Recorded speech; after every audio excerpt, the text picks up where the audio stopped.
ہمارے علماء دیوبند کا عقیدہ ہے کہ مدینہ کی وہ شان ہے سارے شہر کی تو نہیں کہی جا سکتی. کیوں؟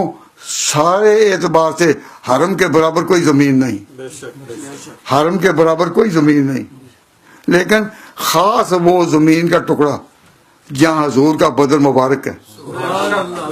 اس کے بارے میں علماء دیوبند کا عقیدہ ہے.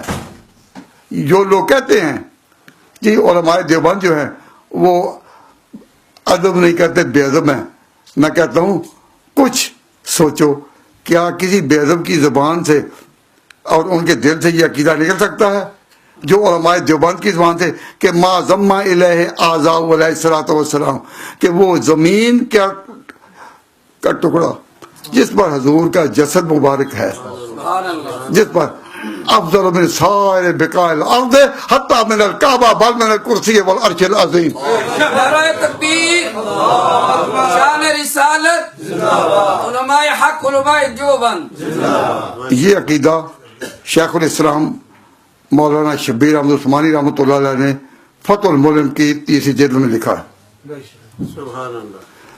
یہ موضوع اس وقت روضہ رسول کی شان بیان کرنے کا نہیں.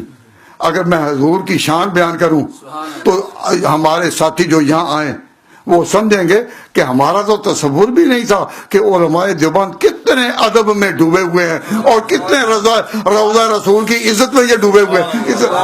تو جو لوگ یہ کہتے ہیں بے ادب و گستاخ, اس کے لیے بھی ہم کوئی سخت جملہ نہیں کہتے, ہم اتنا ہی کہتے ہیں اللہ ان کو ہدایت دے, اللہ ان کو ہدایت, بلکہ میں تو یہاں تک کہتا ہوں اللہ ان کو اہل سنت بنائے, اللہ تعالیٰ ان کو اہل سنت بنائے اور اہل سنت میں لائے. تو میں